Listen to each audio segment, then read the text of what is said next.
Back. I love you, my baby. Yes, we'll catch you guys later. So I love you too. I love you, baby. Hey, please, you make sure you speak loudly so that people will hear you. You know your voice is so. I know. Umeze neza. Turi guteka turi muri bya bintu ngo African this thing. Ayibonye sha. Bira nuse murabizi abashuti. Abashu umeze neza, welcome to my channel. Turi guteka. Turi muratuzi se. Tell them what is yeah, this. welcome to the channel. This is chapati we are doing. Yeah, chapati. Yeah, this is chapati. Chapati za mazi. Chapati za mazi. Chapati Za mazi. Za mazi. What's the name of it? Watery chapati now. Chapati. You know the other chapati used to, the one okay, they used to. Is there dry chapati and what? That one that insukumano. Vuga ngo insukumano. Okay. Bivuga nyine. Insukumano. Insukumano zanje basukuma hari ya Nyamirambo. Yes. Marange, kumarange. So this one is, you can see that this one is watery chapati. Chapati za mazi. That's how we call it. So guys, rero ukumubona Perumi akunda chapati z'amazi kubyo niyo ndi kuziteka araza kanyicara imbere ntago tujya tugeza zo kwinjiza mu nzu ngo murazirya hejo ngo ejo bundi wapi zihita zishira uwo mwanya. I'm telling them that the way you like chapati. Yeah, chapati is one of my best Rwandan food. Nizo mu buryo by'Abanyarwanda ngakunda nyine yaje turamenyana hakundi uri gutekera nk'umugabo bwa mbere mba natumutekeye hari muri Ramadhani urumva bwa mbere arazanga ubwa kabiri kuko nyine umugabo wanjye ntago upfa ko gutryinga ibintu bishyashya umugiye kuvuga ati fidi shaka udafite ikintu cyo guteruza nyine kacitse rero mbona ibyo ndi gukora ntago nabivamo ntago nyine nabireka ndavuga ati rero mfe gufatisha igitambaro ndimo bivuge ibyo ngenda bizi mvuga mama mushaka ibiso biri beta rero ntago bizo bimeze biba biri beta ipanu yagize ikibazo akantu ka staff kacitse ariko kacitse uyu munsi karacitse. You tell them that it's not only acting, you know how to act, you know how to cook. Ariko babwira ngo mumenye ko ntago gukina byonyine nzi no guteka guys, nzi guteka ku rwego rwo hejuru pe nanjye mbyizeho ndo muzawa. Hey manya hano ndahiye baby ndahiye we hana we ndijya koza noneho njya mu mujyi nzazana umuntu hagize umuntu nwerera ipanu subuye ipaka byose mbyigurire. Chapati na how much are they selling it? Chapati in Nyamirambo is 100. This is amazi Nyamirambo zigura ijana or 200. Ahubwo ni ijana. Maybe it's 200, sure. Ni nka 200 cyangwa iry'itanu. Aho ndakeka n'ahantu bakizigurisha senkana. Expensive now. People should be cooking by themselves at home. Save your money. What? I think Kigali is expensive now. Ariko aganga u Rwanda rusigaye ruhenze, muri Kigali birahenze, ibintu bisigaye bikomeye. Umva mujye mubyikora kugira ngo ugure chapati ya desa ukari cyangwa tubiri kandi tuba tunanutse rero nagiye banakoze ibi byibushye bibonye ntabwo byose byo kurya hanze amugomba no kugituma dute mwikorera mu rugo mwireba mu rugo ku cyumweru. Ya video yasohotse izasohoka ejo ku wa mbere ariko twayifashe ku cyumweru ku mugoroba. Guys, reka mbabwire chapati z'amazi impamvu nyine ngewe nubwo umwonge zikunda ntanga kuziteka zirarushya. Baby, this thing is tiring, I swear. It's stressful. Guys, chapati z'amazi ku bantu bajya baziteka zirarushya. Umushobora gukora nk'akanusu ukagateka mpaka ukenda guhera none ubwo wakoze ikiro mananye urateka ugateka ngewe nk'ubu baby here fatana ku bwonko nkwerere aho ngaho masa aho ngaho mba ndi kubabara haba haboze. People make this for their husband maybe 3 times in 1 week. You make it once in 3 months. You are complaining. Mana we once in 3 months uvuga ngo tujya mu guteka chapati ngo rimwe mu mezi 3 koko.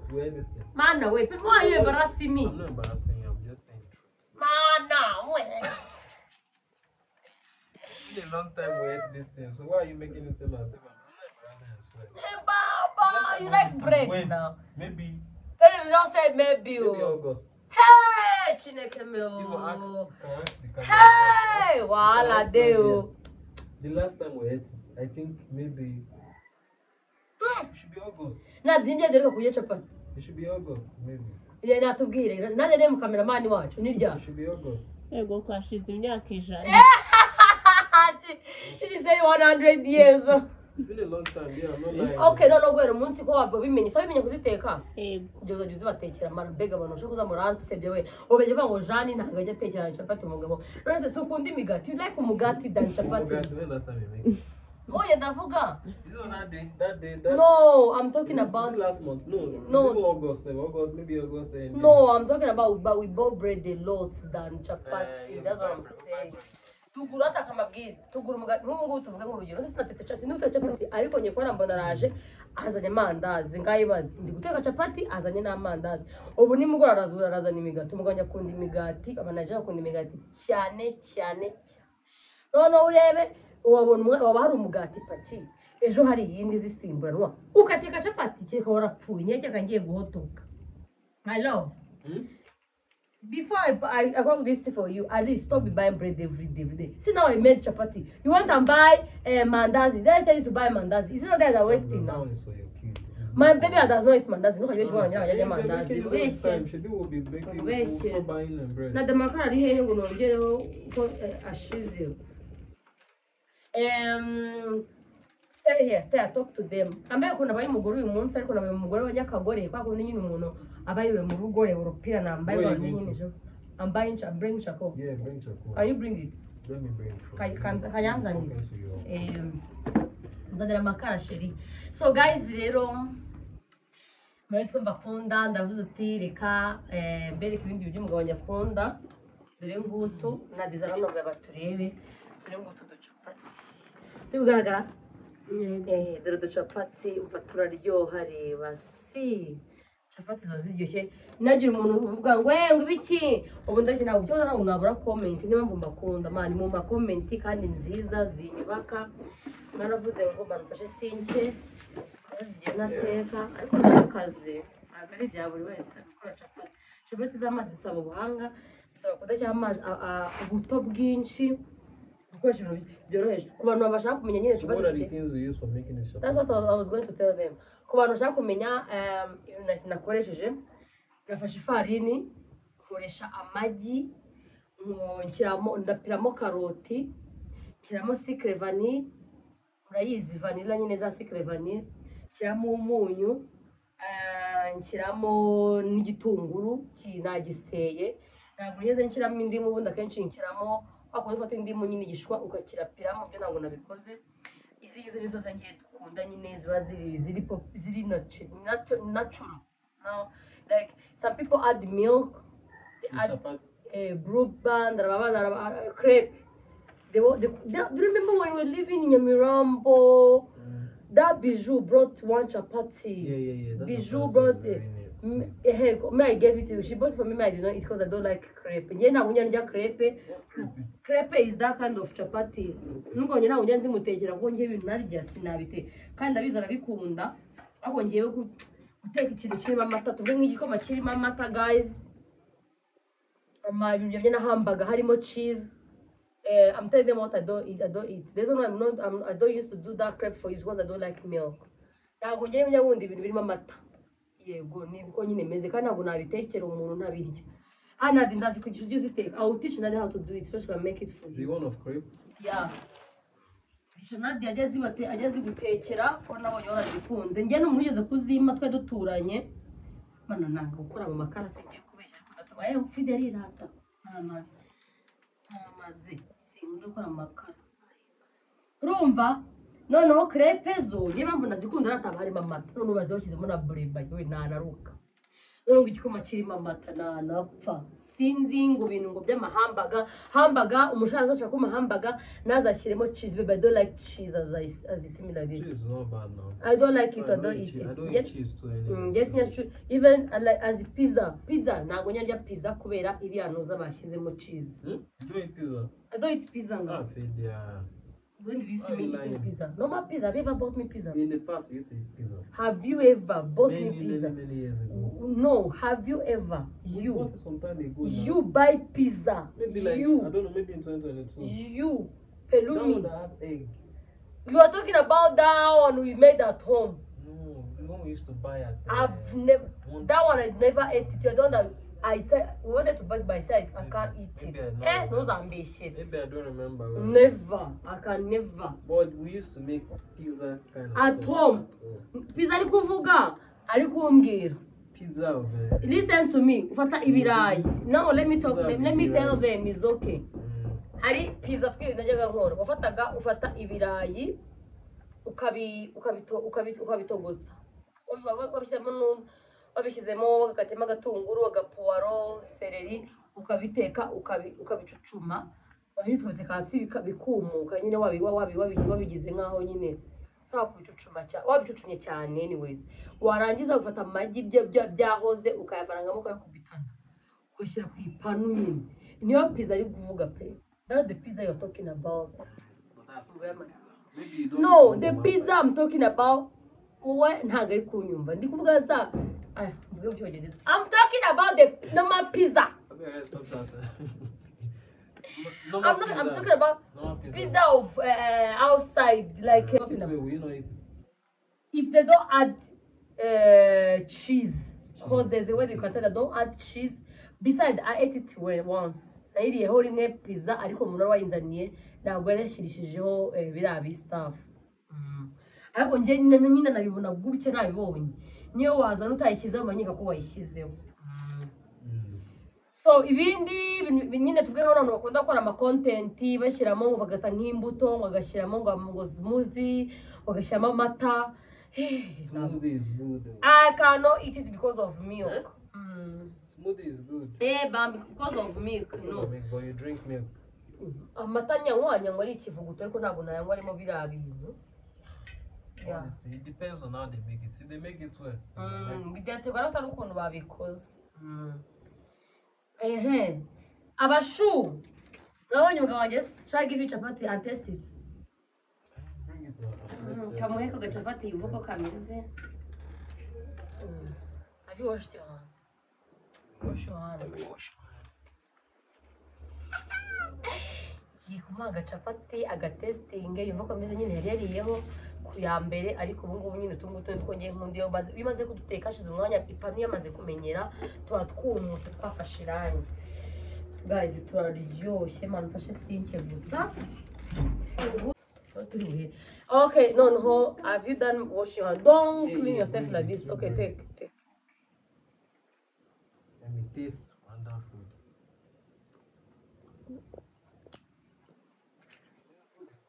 Nice. It's good, very nice. You like I it? trust my wife, she knows how to make chapati. Hey, ishari rizabica kumunu uzi gukora chapati utabizi ihangane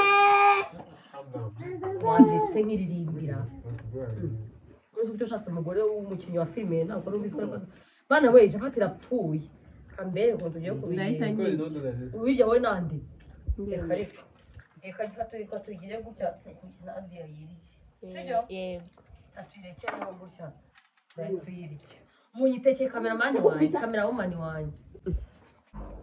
How is it? Was it sweet? Nice, it's good. Biraryoshye mbanze nekere agachapati if I'm not around. You have to be around though. What if I'm not around? What if some people cannot eat other person's food other than their wife. So Pelumi. What's Pelumi? I don't even eat outside that much. So most times I eat. You know, some people used to think that you used to eat at restaurants. I used to confuse people that my husband does not eat in restaurants. Umugabo wanjye ntabwo ajya akunda kujya muri restaurant ntibishoboka cyane ko nyine mu Rwanda bavuga ngo ntabwo tuzi guteka. You used to say that we don't know how to cook. We don't have enough food.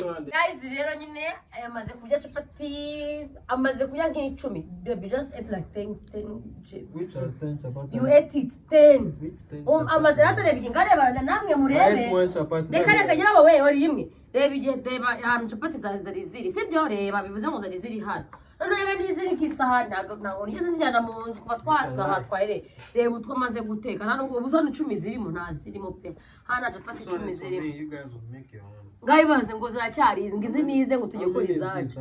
This I don't know how many is it, but it's like 1 2 3 4 5 6 7 8.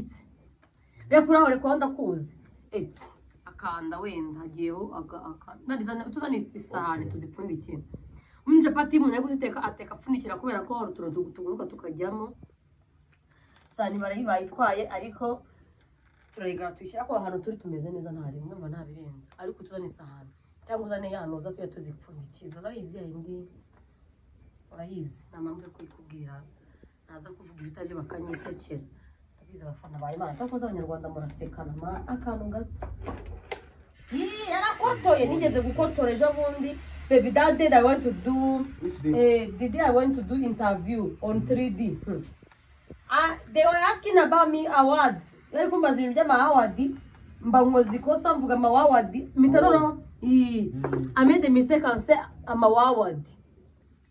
You remember that video that trending that trended? I remember. Sheri imbaze ko navuze ama award. Ninyi namavuze ama award yego ariko iminota ibiri mitamvuga ama award. Like okay, like after second I was like I corrected myself. I said ama award. I was like sorry, ama award. Straight you get. Ama award. Ama award is like in Kinyarwanda they added in English. Let me say ama beer, ama chapati, amata. Okay, ama award. Yes. Okay, but what do you mean by it? What do you is award. Awards. But in both, like, how did you want award is like putting in the is plural. Is that Kinyarwanda? In Kinyarwanda with English. Wow. Them they went to court. Only that place that say award. You people are very wicked. Too wicked.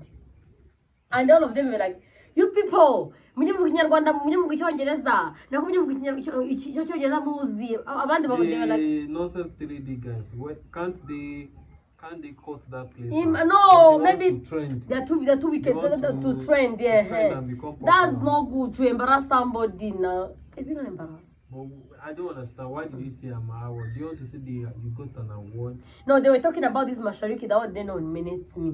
I was like in Rwanda we don't have good this thing people that used to plan awards so that they. But don't they know that you meant that word?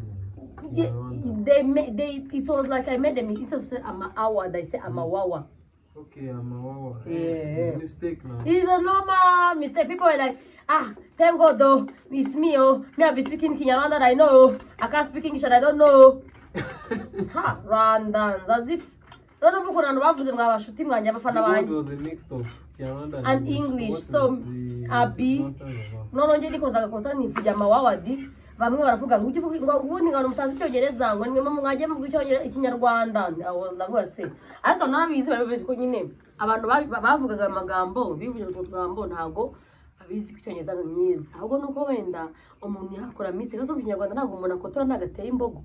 In Kinyarwanda too can make a mistake by saying some mistake. Even in English, even in English, yeah.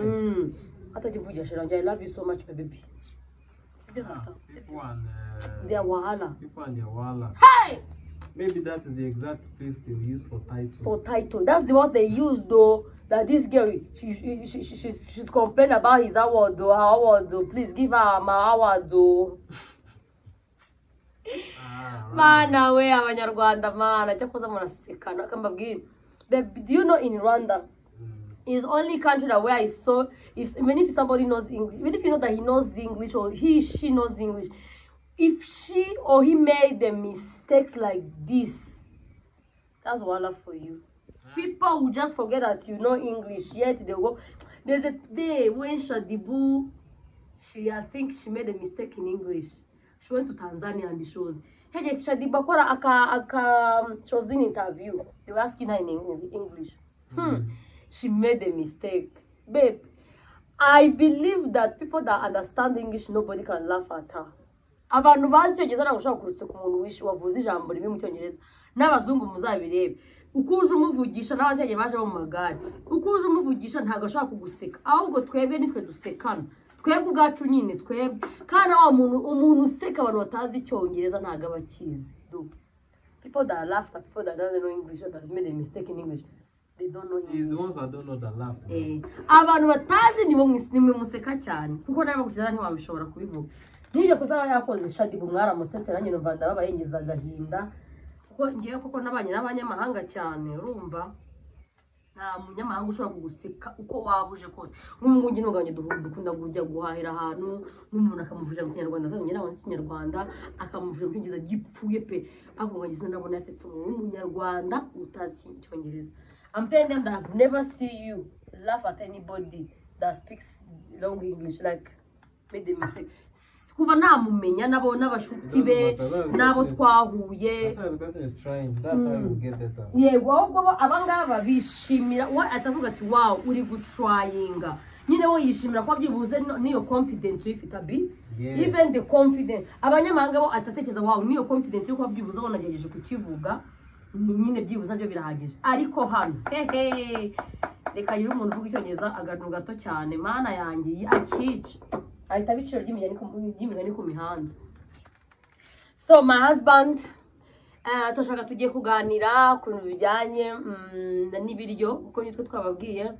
So I want to ask you babe, you guys, you made this thing, do you know how to eat this thing? Nigeria, do you have this thing? We make it, yeah, we make it. Abaraje muteka chapati z'amazi? We make it, boy. It's like what's the name of this? Pancake. Pancake. Like Pancake how? is like this now. It's flour too. Flour. How do you make it? Tell me the ingredient. Maybe all this. Babe, stop lying. You don't know the ingredient. Now go busy, babe. I made pancake myself before. Which ingredient? Of course, is the ingredient. We don't eat it commonly. As we do it. So tell us how you do it. How you do it. I said it's flour now. Flour. I think oil. Ubuto. I think this one now. Did you add oil? No. I think Nigerian. I think they add. I'm not sure. I think maybe they add oil inside. Ijya Nigeria bavanga mu buto mu ifari. Oil and. I don't remember and all these ingredients now. Which vanilla whatever. Muziteka gutya exactly like this. I've only eaten it maybe once or twice. What I'm saying is not a common. Okay, ntago biri common iwabo. Okay. Bo ntago bijya cyane, nyine ntago biteka cyane nko mu Rwanda kuduteka capati ugasanga mu muhanda mu guteka capati. No sugera Rwandans forgot to painted road ku marange. The way it is a common food in Rwanda here. It's not a common food. In Nigeria it's not a common food. So you might not see it everywhere. So I've eaten it maybe twice in my whole life back home, yeah. Chapati zisukumye nago muzite. Now say bruschetta.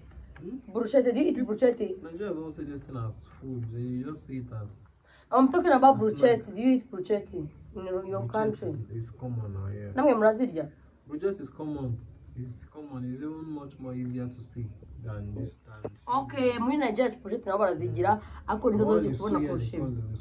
Bo bazita suya. Chapati za Nigeria, sorry, bruschetta za Nigeria bazita suya. Bijya mu jambo se y'ibinyo ko rero byakomeye.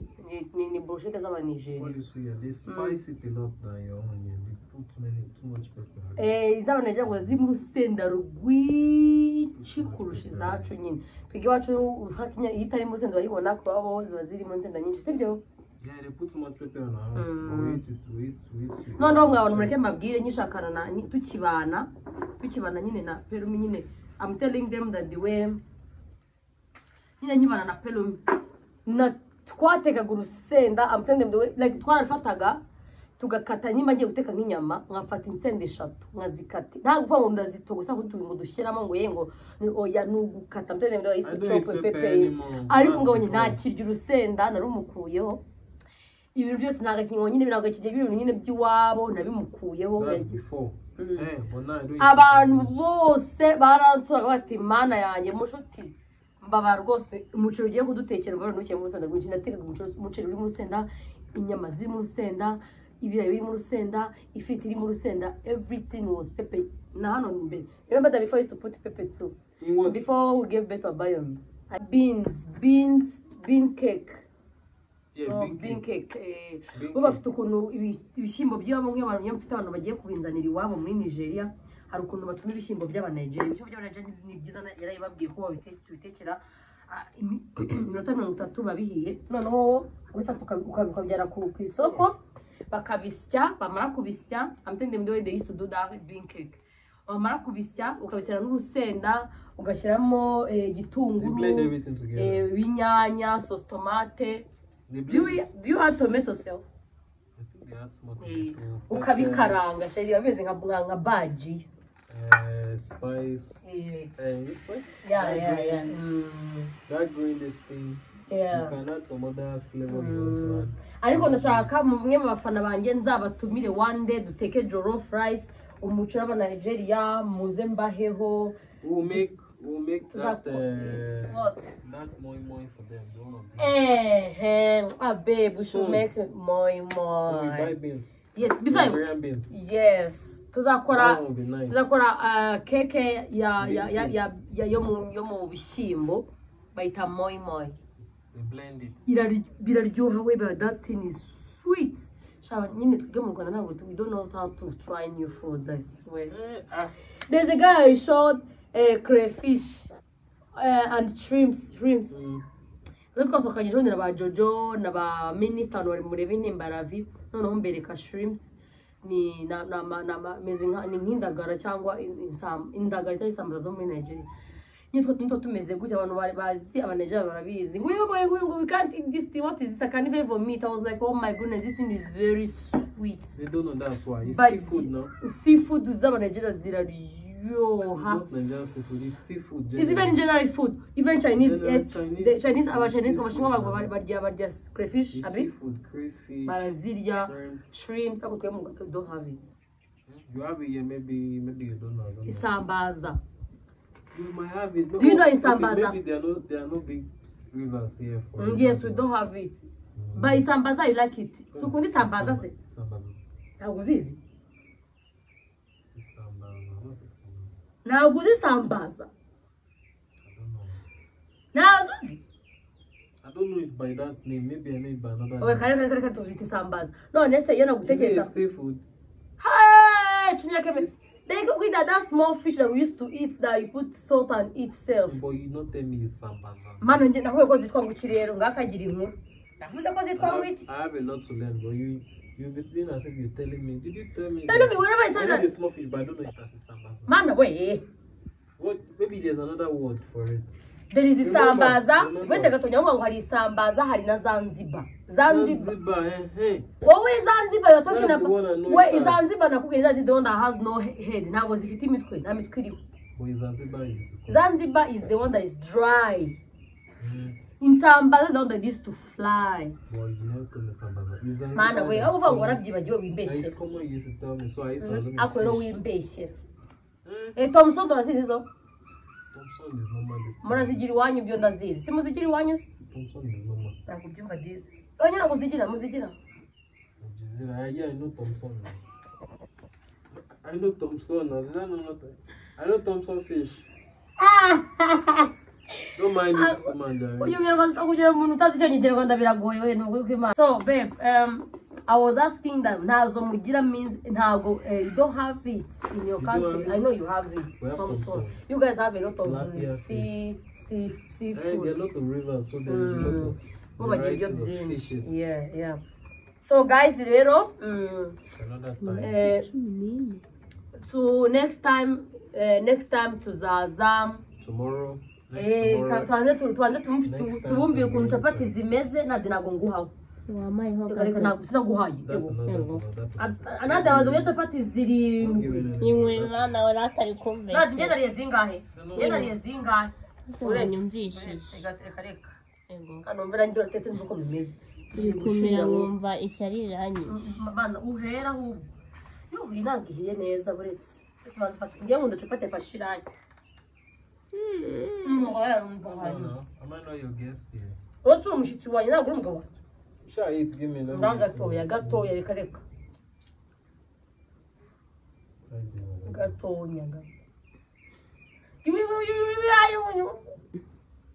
Thank you guys. We'll talk later. Subscribe to the channel. Comment. We might come back tomorrow and do another video. Talk to you guys. Calm down now. It's not me you did before. This chapati I'm gonna say it was my idea. And when I told you in the morning, make chapati, so stop making it as if it's your own. Guys, I don't know what to worry. I don't know you get it. You got to get to. Go on. Yeah. Itchy, rumble. Let's say our goodbyes and leave. Yeah.